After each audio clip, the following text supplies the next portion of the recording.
السلام علیکم ناظرین، ایک نئی ویڈیو کے ساتھ آپ کی خدمت میں حاضر ہیں۔ ورلڈ زونوسس ڈے سیلیبریٹ کیا جاتا ہے 6 جولائی کو ہر سال، اور یہ ورلڈ زونوسس ڈے کیا ہے اور زونوسس کیا چیز ہے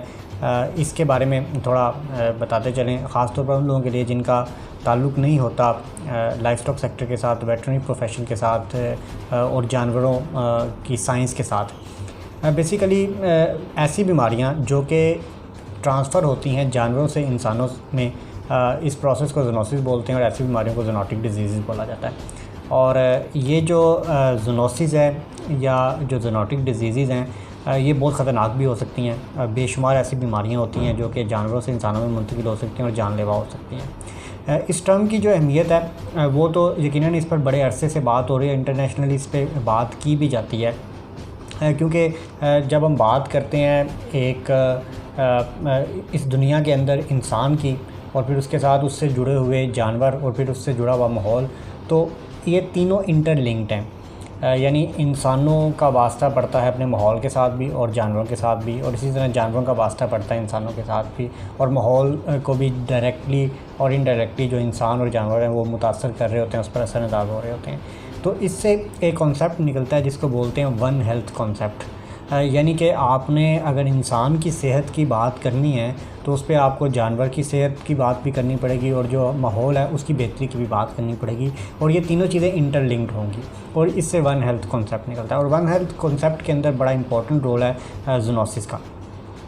اور اسی لیے یہ جو زونوٹک انٹرنیشنل زونوسس ڈے ہے، ورلڈ زونوسس ڈے ہے، یہ سیلیبریٹ کیا جاتا ہے 6 جولائی کو۔ یہ 6 جولائی کو کیوں سیلیبریٹ کیا جاتا ہے؟ اس کو لنک کیا جاتا ہے لوئس پاسچر کے ساتھ، جو کہ سائنٹسٹ ہے بڑے فیمس، اور انہوں نے جو ویکسین، ریبیز کی ویکسین وہ انٹروڈیوس کی پہلی دفعہ انسان میں، اور اس کا وہ کامیاب تجربہ کیا۔ تو اس کو چونکہ ریبیز جو ہے، باولا پن جو ہے، وہ بڑی امپورٹنٹ زونوٹک ڈیزیز ہے، جو کہ خاص طور پر جو آوارہ کتوں سے، باولے کتے جو ہیں، ان سے ٹرانسفر ہوتی ہے انسانوں کے اندر، اور یہ چونکہ جان لیوا بیماری تھی تو اس کی ویکسین کی جو دریافت تھی اس کی بڑی امپورٹنس تھی۔ تو جب ہم زونوسس کی بات کرتے ہیں اور جب جانوروں سے انسانوں میں بیماریاں کے پھیلنے کی بات کرتے ہیں تو اس کے اندر پھر ایک کنٹروورسی بھی آتی ہے، اور وہ کنٹروورسی خاص طور پر جو ہمارے اسلامی کنٹریز ہیں، اور پھر جب ہم بات کرتے ہیں پاکستان کے اندر، تو اس میں اس کو لنک کیا جاتا ہے جو لائف سٹاک اور جو جانور ہم کھاتے ہیں اور جن کے قریب ہم رہتے ہیں ان کے ساتھ۔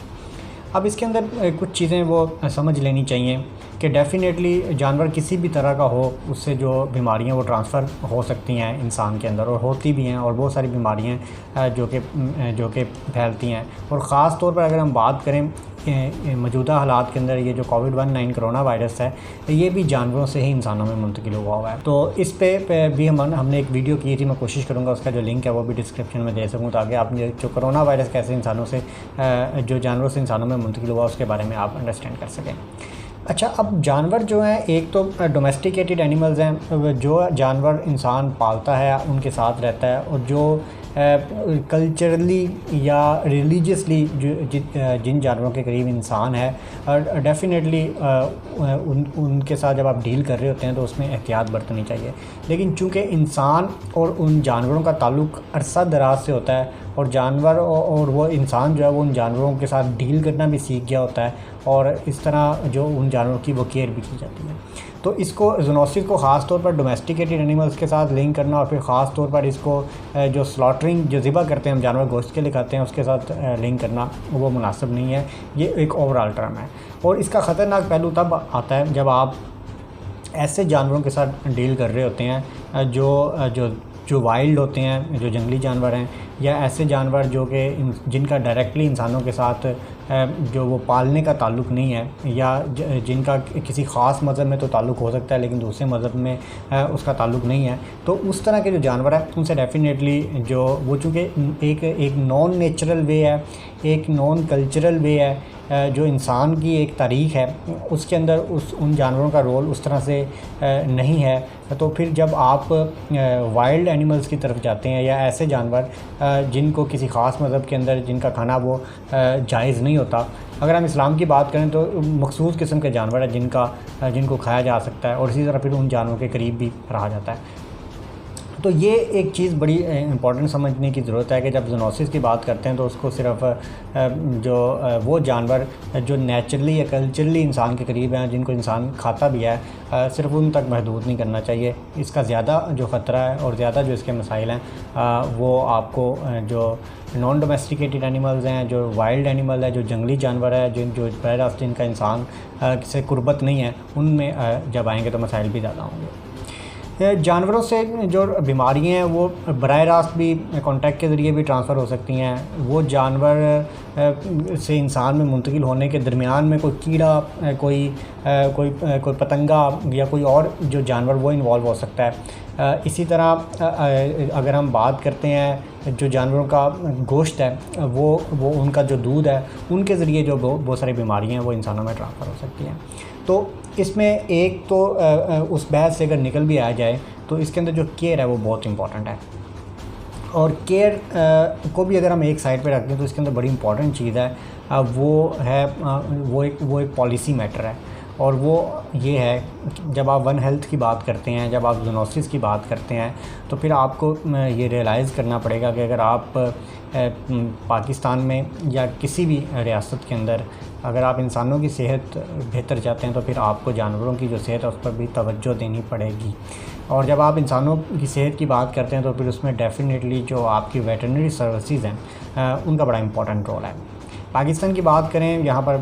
ریلیونٹ ادارے موجود ہیں، فیڈرل لیول پہ بھی موجود ہیں، پروونشل لیول پہ بھی موجود ہیں، اور وہاں پہ بہت بڑی ورک فورس وہ انوالو بھی ہے، پرائیویٹ سیکٹر میں بھی انوالو ہے اور گورنمنٹ سیکٹر میں بھی انوالو ہے۔ لیکن انفارچونیٹلی یہ جو پروفیشن ہے یہ کسی بھی گورنمنٹ کی کبھی بھی پرائرٹی نہیں رہا۔ اگر کسی جگہ آپ کو کوئی اچھا کام گورنمنٹ سیکٹر میں ملا بھی ہے تو اس میں کوئی انڈیویجول لیول پہ کسی جگہ پہ کوئی کنٹریبیوشن ہو گئی ہو، یا فارچونیٹلی کسی جگہ پہ آپ کو کوئی ایسا آفیسر آ گیا ہوگا جس نے کچھ بہتر انداز میں کام کیا ہو، تو آپ کو وہ ڈپارٹمنٹ زیادہ فعال نظر آئے گا۔ لیکن اوور آل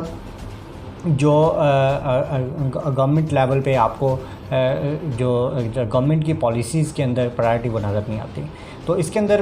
یہ اگر آپ ساری بحث کو ایک سائڈ پہ رکھ دیں کہ کن جانوروں سے یہ ٹرانسفر ہوتی ہیں یا کون سے جانور وہ زیادہ خطرناک ہیں اور کون سے کم خطرناک ہیں زونوٹک پوائنٹ آف ویو سے، لیکن اس کے اندر امپورٹنٹ یہ ہے کہ جو ویٹرنری سروسز ہیں وہ بہت امپورٹنٹ ہیں، اور اس میں جب آپ ویٹرنری سروسز کی بات کرتے ہیں تو پھر آپ کو اس پروفیشن پہ بھی توجہ دینی پڑے گی، اور اس کے جو ریلیونٹ ڈپارٹمنٹ ہے ان کو مستحکم بھی کرنا پڑے گا۔ اور اس میں صرف ایک چیز نہیں آتی، سروس ڈلیوری نہیں آتی، اس میں رائٹ فرام کہ آپ کا جو اس سے ریلیٹڈ ایجوکیشن ہے، پھر آپ کے اس سے ریلیٹڈ جو ہیومن ریسورس ہے، اور پھر اس سے ریلیٹڈ جو پالیسی میٹرز ہیں، اور پھر اس سے ریلیٹڈ جو گورنمنٹ کا ڈیلیورنس سسٹم ہے، ان سب چیزوں کو وہ مد نظر رکھنا چاہیے اور رکھنا پڑے گا۔ آپ جب کووڈ-19 کی بات کرتے ہیں تو اس میں بھی آپ دیکھتے ہیں کہ یہ انٹرنیشنلی جب چائنا سے یہ سٹارٹ ہوتا ہے تو اس کے اندر وہ زونوٹک کا امپیکٹ آتا ہے۔ اور اگر ہم پاکستان کی بات کریں تو ہر سال جو عید کے موقع پر جب بہت بڑے لیول پہ موومنٹ ہوتی ہے جانوروں کی، تو اس میں آپ کو جو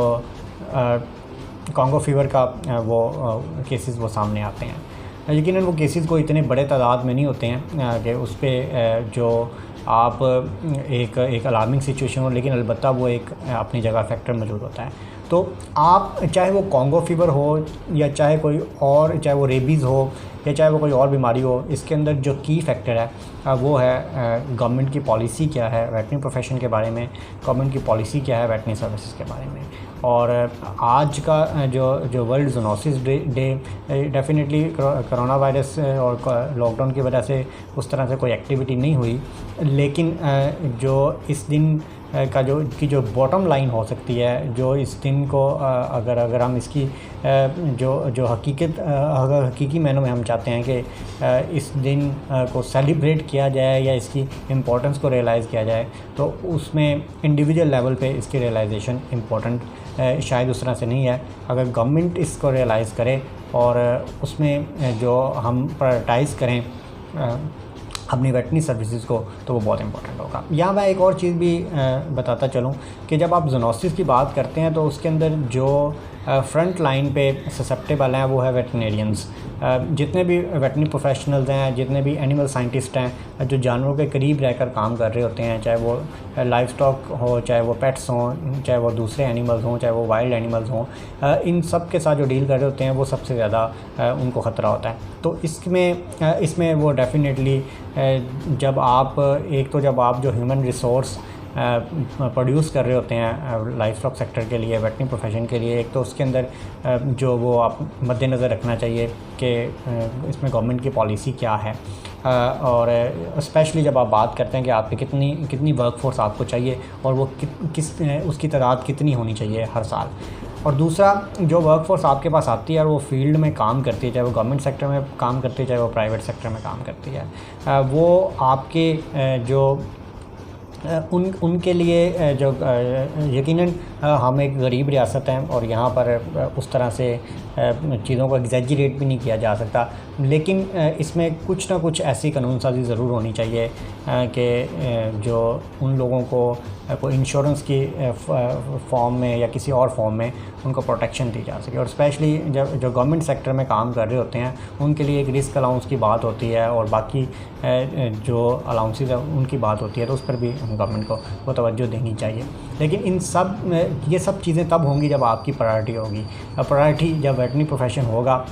جب ویٹرنری ڈلیوری سسٹم ہوگا, جب ویٹرنری سروسز ہوں گی, تو پھر ڈیفینیٹلی آپ اس کی ہیومن ریسورس پر بھی توجہ دیں گے, آپ اس کا جو انفراسٹرکچر ہے اس پر بھی توجہ دیں گے, اور جو ویٹرینیرینز یا جو الائڈ لوگ اس